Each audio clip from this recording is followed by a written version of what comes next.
had an idea in your mind and it was so strong in your mind that you believed you would never be able to forget it, only for you to try to remember it a week later and you can't get a glimpse of what it was about completely. The Englishman would say that the faintest pen is stronger than the strongest memory. Because of the quantity of information we tend to consume in a day, sometimes it becomes difficult for the brain to know the ones that it should retain and the ones that it should let go. That is why there is need for intentional record keeping. Numbers chapter 33 verse 2 says, at the Lord's command, Moses recorded the stages in their journey. This is their journey by stages. Even as they were passing through the wilderness into the promised land, God instructed Moses to start recording the stages of their journey, to start taking down what they went through. Now, the book of Habakkuk chapter 2 verse 2 speaks about writing the vision and making it plain. So I want to encourage you today, get a book that you will use, a special book, not a book you used to go for program and write other things, a different book you use to write two things: the things you learn as you read your Bible, and then the instructions that God has given to you. As you write down those instructions, you can write down the circumstances around when you receive the instruction, so that whenever you read it, it will help you to remember the whole thing, the whole encounter around the instruction or whatever.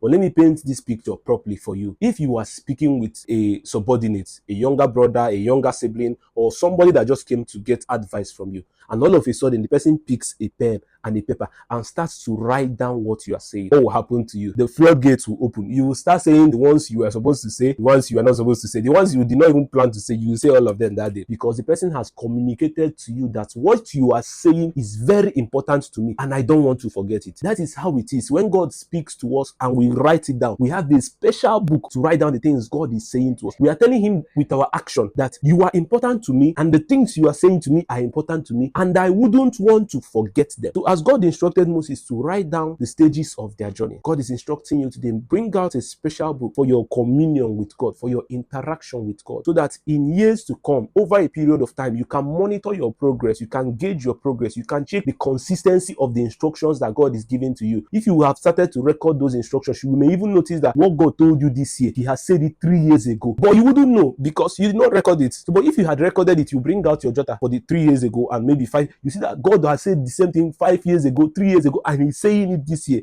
So it's a clear confirmation for you that God actually wants you to do this thing. So put this in practice today and you will see that your journey with God will shift to the next level.